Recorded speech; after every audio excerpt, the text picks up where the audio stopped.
Hi everyone, this is Deepika. Welcome back. I hope कि आप सभी बहुत अच्छे होंगे। एक बार फिर से स्वागत है स्टडी विद कंफर्ट में। आज के सेशन में हम लोग games theory in international relation को समझने की कोशिश करेंगे। तो जो आज का ये सेशन है ना, काफ़ी कॉम्प्रिहेंसिव रहेगा, थोड़ा लॉन्ग भी हो सकता है क्योंकि हम मल्टीपल डायमेंशन को कवर करेंगे। जैसे what is the meaning of game theory, तो बेसिक अंडरस्टैंडिंग लेंगे about the concept of game theory. Then इसके बाद से इसका ओरिजिन कैसे हुआ, various types of game theory, जैसे जीरो सम गेम हो गया, ओके इस तरीके से। देन एप्लीकेशन, किस तरीके से गेम थ्योरी को अप्लाई किया जाता है प्रैक्टिकली, तो इसको समझने की कोशिश करेंगे। एंड बहुत सारी एग्जाम्पल्स हम लोग कंसीडर करेंगे फॉर आवर बेटर अंडरस्टैंडिंग। तो हो सकता है आज का ये सेशन थोड़ा सा लॉन्ग हो जाए, बट बहुत ही कॉम्प्रिहेंसिव होगा और बहुत ही इम्पॉर्टेंट होगा, जहाँ पर आप एक ही सेशन में पूरा गेम थ्योरी समझ जाएंगे। ओके तो हम शुरुआत करेंगे एक बेसिक इंट्रोडक्शन के साथ में कि what is the meaning of game theory. So meaning of game theory की अगर हम बात करें तो गेम बेसिकली क्या होता है। गेम क्या होता है, एक सिचुएशन होती है जिसमें कुछ प्लेयर्स होते हैं और वो अपनी स्ट्रैटेजीज, अपना डिसीजंस लेते हैं, अपनी स्ट्रैटेजीज को लागू करते हैं और हमें कुछ आउटकम्स मिलते हैं based on the their strategies and decision making process. Okay तो जो प्लेयर्स होंगे उनके उनके उनके जो स्ट्रैटेजीज के बेस्ड में हमें पे ऑफ्स मिलेंगे। पे ऑफ्स का मतलब होता है आउटकम्स, मतलब रिजल्ट। जैसे जनरली हम एक सिंपल कोई गेम खेलते हैं, उसमें कुछ प्लेयर्स होंगे, हर एक प्लेयर की अपनी स्किल और स्ट्रैटेजी होगी और उसके आधार पर हमें क्या देखने को मिलेगा, रिजल्ट देखने को मिलेगा। कोई हारेगा, कोई जीतेगा, किसी का बेनिफिट होगा, किसी का लॉस होगा। अगर ग्रुप है तो उसमें वो डिस्ट्रीब्यूटेड होंगे। तो ये बहुत सारी चीज़ें होती हैं। ओके तो जब हम इंटरनेशनल पॉलिटिक्स में बात करते हैं गेम थ्योरी को, तो यहाँ पर क्या हो रहा है, इंटरैक्शन हो रहा है। क्या हो रहा है, ह्यूमन इंटरैक्शन हो रहा है। और ह्यूमन इंटरैक्शन जो इस सिचुएशन, एक सिचुएशन में ह्यूमन बीइंग या जिसे हम स्टेट कह रहे हैं, राइट, जो स्टेट्स होते हैं, कंट्रीज़ होती हैं, वो इंटरैक्ट कर रही हैं और उनका ऑब्जेक्टिव क्या है, अपने प्रॉफिट, अपने गेन को मैक्सिमाइज करना और या तो अपने डिसीजन को रेशनलाइज करना जिसका उन्हें बेनिफिट मिले। ओके तो इस तरीके से गेम क्या है, एक सिचुएशन है जिसमें more than one rational player होते हैं। ये एज्यूम करके चला जाता है कि जो प्लेयर्स हैं वो रेशनल बीइंग है, मतलब उनमें डिसीजन मेकिंग कैपेबिलिटी है। ओके या तो वो कॉम्पिटिट कर रहे होंगे या कॉन्फ्लिक्ट सिचुएशन पे होंगे जब हम इंटरनेशनल रिलेशन में आते हैं। तो game basically it is a act always a tool for arriving at a rational decision both in economic and political fields. और जब हम अप्रोच की बात करते हैं ओके थ्योरी ऑफ गेम में, तो यहाँ पे मैक्सिमम रेलेवेंस आपको इकोनॉमिक फील्ड में देखने को मिलता है, then substantial importance in political science in general and particularly से अप्लाई किया जाता है इंटरनेशनल पॉलिटिक्स पे। सो इकोनॉमिक फील्ड में या डोमेस्टिक पॉलिटिक्स में भी थोड़ा बहुत इसकी इंपॉर्टेंस है, बट पर्टिकुलरली से अप्लाई किया जाता है इंटरनेशनल पॉलिटिक्स पे। ओके तो एक बेसिक मीनिंग आप यहाँ पर समझाने के लिए लिख सकते हैं।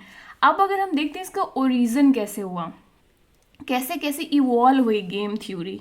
ओके तो जो इवोल्यूशन या ओरिजिन ऑफ द कॉन्सेप्ट है गेम थ्योरी का, 1932 में पीजी कॉम्ब्रे पब्लिश किया था एक book, the game of politics, a study of the principles of British political strategies. इसे one of the earliest and most methodical work consider किया जाता है about the game theory. Further 1944 में John von Neumann and Oskar Morgenstern ने अपनी book publish की थी, theory of games and economic behaviour, जिसमें इन्होंने गेम थ्योरी को फर्दर डेवलप किया था। और जब न्यूमैन और मॉर्गनस्टर के बाद बहुत सारे स्कॉलर्स ने गेम थ्योरी के साथ डील किया, बहुत सारे लोगों ने गेम थ्योरी पे वर्क किया, जैसे कि आपके सेलिंग हो गए और रिकर हो गए, कापलान हो गए, राइफा हो गए। तो ये बहुत सारे स्कॉलर्स हैं जिन्होंने गेम थ्योरी को फर्दर डेवलप किया। 1960s तक आते आते गेम थ्योरी काफ़ी ज़्यादा पॉपुलर हो जाती है।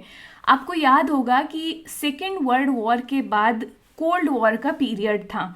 कोल्ड वॉर जहाँ पर दो सुपर पावर या दो पोल एग्जिस्ट कर रहे थे।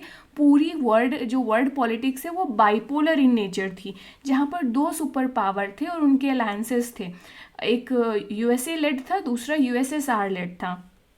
तो इस टाइम पे जो सिचुएशन थी उसको एनालाइज करने के लिए गेम थ्योरी एक इम्पॉर्टेंट टूल के रूप में पॉपुलर होता है। Okay, to study the game power, और you can say the power games और strategy of each big and super power during this. किस तरीके से वो मूव ले रहे थे, किस तरीके से वो डिसीजन मेकिंग्स कर रहे थे, ओके, किस तरीके से वो अलायंसेस का फॉर्मेशन कर रहे थे। ओके, इन सबको स्टडी करने के लिए गेम थ्योरी काफ़ी पॉपुलर होती है इस टाइम पे। Okay, after second world war, okay, जिसे हम बात कर रहे हैं अभी कि किस तरीके से इंटरनेशनल पॉलिटिक्स को एनालिसिस करने के लिए गेम थ्योरी एक स्ट्रेटेजिक पॉलिसी बन जाती है। और यहाँ पर जो पावर पॉलिटिक्स था between the two super power USA and USSR, इसको स्टडी करने के लिए इसका बहुत ही फ्रिक्वेंट यूज़ किया गया। तो ये था ओरिजिन ऑफ द कॉन्सेप्ट और या इवोल्यूशन ऑफ द कॉन्सेप्ट कि किस तरीके से एग्जिस्टेंस में आती है, किस तरीके से डेवलपमेंट होता है गेम थ्योरी का। अजम्पशंस की बात करें अगर हम गेम थ्योरी के, जैसे हर एक थ्योरी के या फ्रेमवर्क जो थ्योरेटिकल फ्रेमवर्क होता है उसके कुछ बेसिक अजम्पशंस होते हैं। ओके, तो अगर हम गेम थ्योरी के कंटेक्स्ट पे बात करें तो सबसे इम्पॉर्टेंट बेसिक अजम्पशंस क्या है, there must be at least 2 players. भाई जब हम लॉस या विन की बात कर रहे हैं तो वो किसके बीच में होगा, 2 प्लेयर्स। कोई भी गेम एक सिंगल प्लेयर के बीच में तो नहीं होगा ना, 2 प्लेयर्स, मतलब एक आपका प्लेयर ए, दूसरा अपोनेंट होना चाहिए प्लेयर बी, तभी तो उनके बीच में स्ट्रेटजीज लागू होंगी, डिसीजंस होंगे। ओके, तो there must be at least 2 players, this is a basic assumption of the game theory. Then there is a strategy. Okay, अगर वहाँ पर प्लेयर्स प्ले कर रहे हैं, इंटरैक्ट कर रहे हैं, ओके, जैसे in the case of game theory in international politics, तो स्टेट्स या कंट्रीज़ हैं वो आपस में इंटरैक्ट कर रही हैं, डिसीजन मेकिंग कर रही हैं और देख रही हैं कि मैक्सिमम आउटकम उनके फेवर में आए, ऐसा डिसीजन बोलें। तो इसके लिए वो क्या करेंगे, एक स्ट्रैटेजी डिज़ाइन करेंगे। हो सकता है वो उनकी फॉरेन पॉलिसी हो सकती है, उनके डिप्लोमेटिक इंगेजमेंट्स हो सकते हैं, डिप्लोमेटिक रिलेशंस हो सकते हैं, या अदर कंट्रीज़ के साथ अलायंसेस हो सकते हैं, या डिप्लोमेटिक इंटरैक्शंस हो सकते हैं। तो देयर इज़ अ स्ट्रैटेजी जब भी प्लेयर्स गेम को प्ले करते हैं, और ये स्ट्रैटेजी डिसाइड की जाती है by the players of the game. Okay, इसके बाद से नेक्स्ट अजम्पशंस ये रहता है कि जो प्लेयर्स ऑफ द गेम हैं, जैसे मान लीजिए इंटरनेशनल पॉलिटिक्स में जो स्टेट्स इंटरैक्ट कर रहे हैं सिचुएशन से, या उनके बीच में कॉन्फ्लिक्टिंग सिचुएशन है या कॉम्पिटिट कर रहे हैं, ओके, उनका जो स्ट्रैटेजी या डिसीजंस रहता है वो किस तरीके से रहता है कि भाई हमें एक ऐसे डिसीजंस पे आना है जो उनके लिए बेनिफिशियल हो। एक छोटा सा एग्जांपल लेते हैं, जैसे मान लीजिए प्रेजेंट में USA and China trade war चल रहा है। तो यूएसए चाइना ट्रेड वॉर एक कॉन्फ्लिक्टिंग या कॉम्पिटिटिंग सिचुएशंस है, दोनों कॉम्पिटिट कर रहे हैं ग्लोबल ट्रेड पे अपना अपना डोमिनेंस स्टैब्लिश करने की। ओके, चाइना सोच रहा है कि मैं यूएसए को रिप्लेस कर दूं as a big power. USA अपनी हेजेमनी मेंटेन करेगा, अपनी पोजीशन मेंटेन करेगा, स्टेटस क्यू मेंटेन करेगा। ऐसे सिचुएशन में दोनों क्या करेंगे, दोनों जो एक गेम प्ले कर रहे हैं और दोनों का जो एम है वो क्या रहेगा, एक ऐसे डिसीजंस तक आना थ्रू देयर स्ट्रैटेजी या with the help of their strategy कि वो डिसीजन या वो आउटकम्स उनको मैक्सिमम बेनिफिट पहुंचाए। यूएसए को लगेगा मुझे बेनिफिट पहुंचाए, चाइना को लगेगा मुझे बेनिफिट पहुंचाए। ओके, तो डिसीजन ऐसा हो जो बेनिफिशियल हो किसी एक को, या जो प्लेयर्स हैं उनमें। सो हर एक प्लेयर जो इंटरैक्ट कर रहा है वो गाइडेड बाय द रेशनैलिटी, मतलब उसमें रीज़न है। ओके, सोच समझ कर सारी चीज़ों को सारे एक्ट ले रहा है, डिसीजन ले रहा है, स्ट्रेटजी फॉर्मुलेट कर रहा है। Approach of maximization and minimization is the core of game theory and it is called the strategy. So a strategy of the maximization and minimization. Maximization of what? Gain, benefit, okay, and minimization of the losses. Getting it? तो यहाँ पर approach of maximization and minimization is the core of game theory, and this is the basic fundamentals of every strategy जो इन players के द्वारा decide की जाती है। Got it? तो ये हो गया अजम्पशन ऑफ द थ्योरी। जैसे मान लीजिए बहुत सारी ट्रेड डील्स होती हैं, इंटरनेशनल रिलेशन में बहुत सारी ट्रेड डील्स होती हैं, ओके जैसे कि फ्री ट्रेड एग्रीमेंट चल रहा है इंडिया का बहुत सारी यूरोपियन कंट्री के साथ में, फ्री ट्रेड एग्रीमेंट आपने अक्सर ये न्यूज़ में सुना होगा, बहुत ही फ्रिक्वेंट है, फ्री ट्रेड एग्रीमेंट हमारे चल रहे हैं बहुत सारे यूरोपियन कंट्रीज़ के बीच में। तो अब ऐसे में क्या होगा, कंट्रीज़ जो पार्टिसिपेट कर रही हैं, मान लीजिए ये यूएसए है, ये इंडिया है एंड यूके, ये फ्री ट्रेड एग्रीमेंट निगोशिएशंस कर रहे हैं, ओके अभी रिसेंट की जो G20 समिट हुई थी उसमें बहुत ज़्यादा हाईलाइट हुई थी फ्री ट्रेड एग्रीमेंट। तो इसमें क्या होगा, दोनों ही कंट्रीज़ क्या चाहेंगी, इंडिया चाहेगा कि भाई मैक्सिमाइजेशन ऑफ द गेन मुझे हो, इस जो फ्री ट्रेड एग्रीमेंट हो रहा है और लॉसेस मुझे ना हो, मिनिमम हो। यूके चाहेगा कि मेरा maximization and of gains and minimization of the losses हो इस फ्री ट्रेड एग्रीमेंट में, मेरे फेवर में हो। ऐसे सिचुएशन में दोनों अपनी स्ट्रेटजीज, डिप्लोमेसी, सारी चीज़ें लगा देंगे, ओके तो ये बहुत अच्छी एग्जांपल्स हैं to explain that. So these are the basic assumptions जिन पर हमारी गेम थ्योरी बेस्ड होती है। समझ में आ गई ये सारी चीज़ें? तो अब हमने एक बेसिक अंडरस्टैंडिंग ले ली है गेम थ्योरी की कि व्हाट इज़ गेम थ्योरी या what is the concept of game theory, जिसमें मीनिंग, ओरिजिन या evolution and the basic assumptions हमने डिस्कस कर लिए। अब आ जाते हैं application of the game theory in politics. तो इंटरनेशनल पॉलिटिक्स में गेम थ्योरी को अप्लाई कैसे करते हैं, मतलब प्रैक्टिकल एप्लीकेशंस कैसे होते हैं, ओके तो प्रोमिनेंट पर्सनालिटीज़ जो इंटरनेशनल पॉलिटिक्स में गेम थ्योरी को डेवलप किया हम लोगों ने देखा था ना, कापलान, शेलिंग, ओके और जो कापलान एंड अदर स्कॉलर्स हैं उनका मानना है कि जो थ्योरी ऑफ गेम है it is important tool for analysis of the international politics.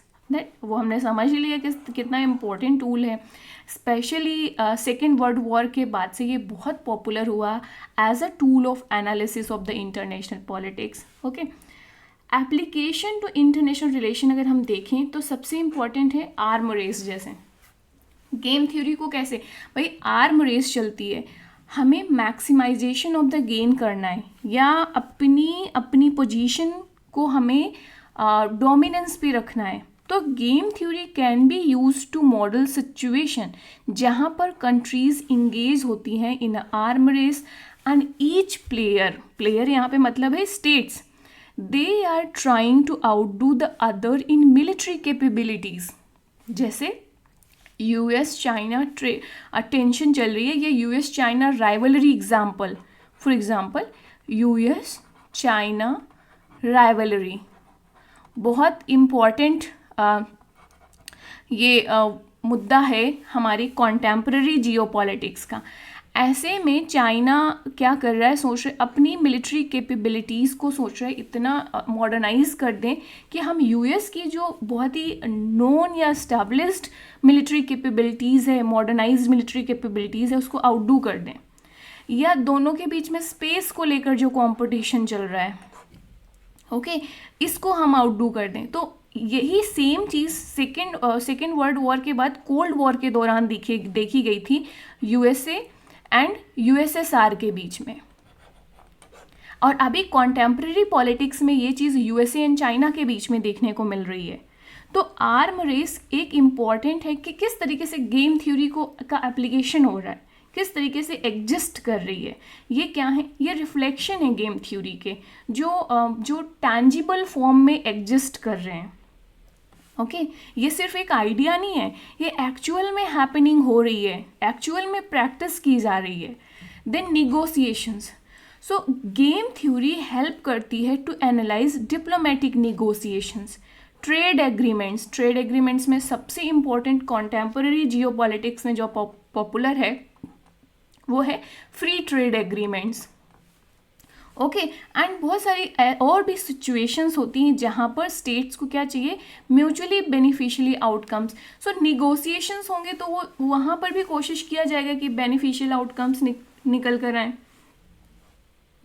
Then conflict and war, तो ऐसी कंडीशंस जहाँ पर कॉन्फ्लिक्ट्स होते हैं और rationality of war and dynamics of geopolitical struggle देखने को मिलते हैं। रसिया यूक्रेन वॉर आप मेंशन कर सकते हो। अभी रिसेंटली में जो इज़राइल हमास वॉर है, इसके पीछे अदर कंट्रीज़ का क्या रोल रहता है, उनके पॉलिटिकल एंड इकोनॉमिक गेन्स क्या रहते हैं, वो सारी चीज़ें इन्वॉल्व रहती हैं यहाँ पे। जैसे इज़राइल एंड हमास वॉर चल रहा है तो इसमें सिर्फ इज़राइल हमास नहीं इंक्लूडेड है, या इसमें बहुत सारी कंट्रीज़ का भी इन्वॉल्वमेंट है। डायरेक्टली तो नहीं कहेंगे, डायरेक्टली तो दोनों इन्वॉल्व हैं, इनडायरेक्ट बहुत सारे इन कंट्रीज़ के अपने बेनिफिट हैं, अपने पॉलिटिकल गेन्स हैं। देन अलायंस फॉर्मेशन, ये बहुत ही सिंपलेस्ट एंड बहुत ही पॉपुलर वे है किस तरीके से स्टेट्स अलायंसेस फॉर्म करते हैं। ओके, क्वाड का फॉर्मेशन, क्वाड का फॉर्मेशन किस लिए हुआ है, कहीं ना कहीं चाइना की जो एग्रेसिवनेस है या जो चाइना का एक्सपेंशन है, ओके, इंडो पैसिफिक एरिया में, उसको कंटेन करने के लिए, उसको काउंटर करने के लिए। ओके, तो अलायंसेस फॉर्मेशन बहुत इंपॉर्टेंट चीज़ है। सो ये कुछ थे application of the game theory in politics, और हमने कॉन्टेम्पररी जियोपॉलिटिक्स के कई सारे एग्जाम्पल्स यहाँ पर लिए। आ जाते हैं टाइप्स पे। अगर हम बात करें टाइप्स ऑफ गेम थ्योरी, तो कुछ इंपॉर्टेंट जो पॉपुलर हैं और हमारे एग्जाम पॉइंट ऑफ व्यू से ओरिएंटेड हैं, तो कुछ मैंने यहाँ पर इंक्लूड किए हैं। जैसे जीरो सम गेम्स, एक आपने टाइप सुना होगा गेम थ्योरी में। तो जीरो सम गेम, जैसे कि नाम ही सजेस्ट कर रहा है कि यहाँ पे 2 प्लेयर्स होंगे इस गेम में और एक पर्सन को गेन होगा, तो बाई नेचुरल दूसरे पर्सन को क्या होगा, बाई डिफॉल्ट लॉस होगा उसको। ओके, जैसे कि सेकेंड वर्ल्ड वॉर के बाद जो वर्ल्ड था वो 2 कैंप में डिवाइडेड था, एक यूएसए लेड था, दूसरा यूएसएसआर लेड था, ये हम सबको पता है। ओके, तो अमेरिका लेड जो ग्रुप था वो एक तरफ था, दूसरी तरफ था जो रसिया लेड यूएसएसआर लेड ग्रुप था। Zero sum game, cold war चलता रहा, इनके बीच में बहुत सारे राइवलरीज थे और बहुत सारी स्ट्रेटजीज दोनों ने लागू किए एक दूसरे को डिफीट करने के लिए और अपना एक्सपेंशन बढ़ाने के लिए। इवन आइडियोलॉजिकल टेंशन भी दोनों के बीच में थी, कैपिटलिज्म वर्सेस कम्युनिज्म की। और दोनों ने अलायंसेस भी बनाए, नाटो आपने सुना होगा, मिलिट्री अलायंसेस अपना था अमेरिका का, यूएसएसआर का अपना अलायंसेस था, मिलिट्री अलायंसेस। इनके बीच में बहुत सारी एग्रीमेंट्स भी हुए कि हम कंक्लूजन तक पहुंच सकें, डिसीजन मेकिंग कोई कर सकें। ओके, फाइनली ये जो जीरो सम गेम कब हुआ, जब यूएसएसआर का कोलैप्स हो गया। तो यूएसएसआर का जब कोलैप्स हो गया तो ये बाइपोलर वर्ल्ड यूनिपोलर वर्ल्ड में टर्न हो गया। तो स्कॉलर्स इससे कहते हैं कि ये नेचुरल डेथ थी इस गेम की। तो जीरो सम गेम, या जहाँ पर यूएसए को क्या हुआ, यहाँ पर इसको बेनिफिट मिला, इसकी जीत हुई, और दूसरे को यूएसएसआर को लॉस हुआ। Got it. Then prisoner's dilemma. Prisoner's dilemma की सिनेरियो क्या होती है, जहाँ पर 2 स्टेट डिसाइड करते हैं वेदर टू कोऑपरेट और बिट्रे टू ईच अदर, कि हाँ या तो कोऑपरेट करेंगे या बिट्रे करेंगे, एक दूसरे को धोखा देंगे। और जो भी डिसीजंस इन स्टेट्स के द्वारा लिया जाएगा उसके कॉन्सिक्वेंसेस, उसके आउटकम्स अकॉर्डिंगली देखने को मिलेंगे। ओके, तो यहाँ पर आउटकम्स डिपेंड करता है ऑन दी अदर्स चॉइस। और इस तरीके की सिचुएशन किस पे चलती है, ट्रस्ट। यहाँ पर trust is very crucial. Prisoners dilemma पे मैंने बहुत डिटेल लेक्चर बनाया है, आप इंटरनेशनल रिलेशन की प्लेलिस्ट पर जाकर ज़रूर देखिएगा, बहुत इंपॉर्टेंट है और मैंने बहुत ही डिटेल में एक्सप्लेन किया है इसे। एप्लीकेशन इसका किन किन सिचुएशन में होता है, आर्म रेस। ओके, जैसे आर्म रेस हो रही, भाई हमने बोला कि नहीं हम नहीं अपना आर्म बढ़ाएंगे, लेकिन हम बढ़ा रहे हैं चोरी छुपे, तो ये क्या हुआ, हम बिट्रे कर रहे हैं और इसके कॉन्सिक्वेंसेस देखने को मिलेंगे। इसी तरीके से climate agreements. Okay, then chicken game. Scenario क्या होता है, जहाँ पे 2 स्टेट एक रिस्की एक्शन पे इंगेज होते हैं and waiting to see if the other will back down. और इस तरीके के आउटकम्स कैटास्ट्रॉफिक हो सकते हैं if both refuse to yield. Application जैसे मान लीजिए territorial disputes, right. Territorial disputes क्या है, मान लीजिए LAC है, LOC है हमारे यहाँ पे। अब यहाँ पे मान लीजिए जो ये territorial disputes for example India और पाकिस्तान के बीच में, तो ये रिस्की एक्शंस पे इंगेज है दोनों कंट्रीज फॉर एग्जांपल, ओके। अब यहाँ पर क्या होगा, दोनों चिकन गेम टाइप का यहाँ पे प्ले करेंगे। Geopolitical brinkmanship scenarios where bluffing is involved, chicken game हो गया, देन स्टैग हंट हो गया, चिकन हॉक डॉग गेम हो गया। सिनेरियो स्टैग हंट का क्या होता है, स्टेट्स जहाँ पर फेस करते हैं choices between cooperating for a larger reward और परस्यूइंग सेल्फ इंटरेस्ट। तो अगर उन्हें लार्जर रिवॉर्ड चाहिए तो कोऑपरेट करना पड़ेगा, अगर वो सेल्फ इंटरेस्ट के लिए जाते हैं तो भाई उन्हें स्मॉलर रिवॉर्ड मिल सकते हैं, राइट। जैसे मान लीजिए alliances formation, collective security arrangement, तो कलेक्टिव सिक्योरिटी के लिए आप इकट्ठे जब आते हैं, one for all and all for one, ये this is the basic theme of the collective security, we all know that, okay. तो कलेक्टिव सिक्योरिटी में हमें लार्जर रिवॉर्ड कि हम सभी सिक्योर रहेंगे, इसके लिए हम कोऑपरेट कर रहे हैं। लेकिन अगर हम सिर्फ अपना बेनिफिट देखने बैठे या सेल्फ इंटरेस्ट देखने बैठे, हो सकता है थोड़ा छोटा मोटा रिवॉर्ड हमें उसका मिल जाए, लेकिन अल्टीमेटली क्या होगा, हम लार्जर रिवॉर्ड यहाँ पे सैक्रिफाइस कर रहे हैं, ओके। तो यहाँ पे कोऑपरेशन के हायर पे ऑफ या हायर यील्ड या हायर आउटकम्स देखने को मिलते हैं। तो chicken and hawk dog game यहाँ पर क्या होता है, ये सिमिलर टू चिकन गेम है, बट जो एडिशन यहाँ पे होता है hawk dog element, where one actor may choose aggression and submission, जैसे nuclear deterrence, conflict scenarios with varying level of aggressions. एक सबसे इंपॉर्टेंट वेरिएबल सम गेम जो कार्ल ड्यूस का है, तो ये एक अनदर गेम थ्योरी है, इस ये जो इंटरनेशनल एनालिसिस में यूज़ की जाती है, इसे हम मिक्स्ड मोटिव गेम भी कहते हैं, ओके। तो यहाँ पे कंपटीशन एंड कोऑर्डिनेशन दोनों चीज़ें देखने को मिलती हैं।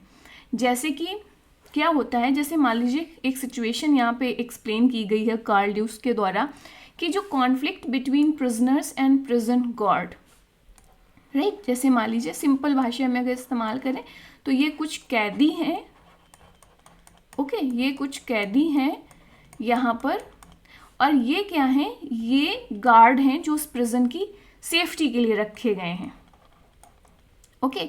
अब यहाँ पर इन प्रिजनर्स ने डिसाइड किया कि भाई हम तोड़ ओड़ के गेट निकल जाते हैं, गेट तोड़ के निकल जाते हैं, ओके। तो ऐसे में क्या होगा, जरूरी नहीं है सभी निकल पाए, ये एक ऐसी सिचुएशन हो सकती है कि भाई इन दो पर्सन ने इसका प्लान था, ए का प्लान था कि गेट तोड़ के निकल जाएंगे जब ये गार्ड सो रहा होगा। इन दोनों रिफ्यूज़ किया कि भाई नहीं, हम ये रास्ता अडॉप्ट नहीं करेंगे। ए ने किया और निकल गया, तो ये क्या करेंगे, इनके साथ सिंपैथी दिखाएंगे, है ना, कि भाई नहीं हमने ये यहाँ पर इनको फेवरेबली ट्रीटमेंट देंगे, you can say that, okay. तो यहाँ पे किसी का ऑब्सल्यूट गेन्स या ऑब्सल्यूट लॉस तो हुआ नहीं कि भाई इस गार्ड का ऑब्सल्यूट लॉस हो गया। ऑब्सल्यूट लॉस कब होता है, जब ये तीनों के तीनों भाग जाते, तीनों तो भागे नहीं, तो ऑब्सल्यूट लॉस तो हुआ नहीं, या ऑब्सल्यूट गेन तो प्रिजनर्स को हुआ नहीं क्योंकि तीनों तो भागे नहीं, एक ही भागा है, ओके। ऐसी सिचुएशन क्या होती है, इस तरीके की सिचुएशन में आप देखने को मिलेगा कि इसे हम वेरिएबल सम गेम्स कहते हैं या मिक्स्ड मोटिव है यहाँ पर। तो ये बहुत इंपॉर्टेंट एस्पेक्ट है। तो अभी हमने डिस्कस किया various types, major limitation of the theory of game, कुछ क्रिटिसिज्म भी रहते हैं यहाँ पर, मैंने एक दो क्रिटिसिज्म लिए हुए हैं आपको एक्सप्लेन करने के लिए। जैसे कि कुछ स्कॉलर्स कहते हैं कि जो कॉन्सिक्वेंसेस होंगे गेम थ्योरी के, हो सकता है वो लोगों को एक्सेप्टेबल ना हो या जो जनरल पब्लिक है वो रिफ्यूज़ करे उसे। तो ऐसी सिचुएशन में गेम थ्योरी कुछ नहीं बताती है कि ऐसी सिचुएशन में क्या होगा। भाई जो कॉन्सिक्वेंसेस आएंगे हो सकता है वो एक्सेप्टेबल ना हो, या जो डिसीजंस लिए जा रहे हैं जरूरी नहीं है उसमें जितने भी पार्टिसिपेंट्स हों वो सारे के सारे रेशनल हो, ये भी एक क्वेश्चन उठता है। दूसरा, डिसीजन सिर्फ रेशनैलिटी पे बेस्ड नहीं होता है, ये इंफॉर्मेशन पे भी बेस्ड होता है। माना कि एक्टर या प्लेयर बहुत रेशनल है बट उसके पास इंफॉर्मेशन की कमी है, आज के सोशल मीडिया के ज़माने में बहुत सारी फेक इन्फॉर्मेशन फैलाई जा सकती है, बहुत सारी रॉन्ग इन्फॉर्मेशन प्लेयर तक पहुंच सकती है अगर उस बेसिस पे उसने डिसीजन लिया। तो ये सारी लिमिटेशंस हैं गेम थ्योरी की। ओके, बट कंक्लूजन में हम क्या कह सकते हैं कि भाई जो भी वेरियस मॉडल होते हैं डिसिप्लिन की, वेरियस थ्योरीज होते हैं, जब स्पेशली हम आ जाते हैं सोशल साइंसेस की थ्योरी पे, तो कोई भी एक थ्योरी कंप्लीट एक्सेप्टेंस नहीं हो सकता all section of the academic से। कुछ एक फेवर करेगा तो दूसरा क्रिटिसाइज करेगा उसे, हम ये सभी जानते हैं। So no theory of social science can claim complete acceptance by all section of the academic circle. और इसी तरीके से जो गेम थ्योरी है वो कोई एक्सेप्शन नहीं है, वो भी इसी का पार्ट है कि हो सकता है सारे section of the academic circle उसे एक्सेप्ट ना करें। तो कुछ क्रिटिसिज्म होने ठीक है, इसका मतलब ये नहीं है कि गेम थ्योरी एकदम ही रेलेवेंट नहीं है या गेम थ्योरी यूज़फुल नहीं है। गेम थ्योरी अपने आप में बहुत यूज़फुल है। और जिस तरीके से हमने देखा था कि सेकेंड वर्ल्ड वॉर के बाद, स्पेशली कोल्ड वॉर के पीरियड के दौरान, ये किस तरीके से एक इम्पॉर्टेंट टूल बन गया था to study the move of the super powers, या to study the international politics at that time, specially power politics जो दो सुपर पावर के बीच में थी। तो अपने आप में बहुत इम्पॉर्टेंट है game theory in international politics. तो ये था पूरा गेम थ्योरी पर लेक्चर। आई होप को आपको समझ में आया होगा। एंड गाइस, अगर आपको ये लेक्चर पसंद आया हो तो प्लीज़ चैनल को लाइक करिएगा, सेशन को मेरे चैनल को सब्सक्राइब करिएगा, अपने फ्रेंड्स के साथ शेयर करिएगा, बेल आइकन ज़रूर प्रेस करिएगा जिससे कि नया लेक्चर की नोटिफिकेशन आप तक पहुंच सके। एंड कमेंट करके मुझे फीडबैक ज़रूर दीजिएगा, कोई डाउट हो तो भी कमेंट कर सकते हो। And guys please subscribe the channel and like the lecture. इससे क्या होगा, आप मुझे हेल्प कर रहे हैं ग्रो करने के लिए। बहुत एफर्ट्स लगते हैं इस तरीके के लेक्चर क्रिएट करने में, और आपका थोड़ा सा भी कंट्रीब्यूशन मेरे लिए मोटिवेशन बन जाता है to create such lectures. Okay, so please do that. And yes, thanks for watching. See you in the next video. Bye bye, take care, keep learning, keep exploring.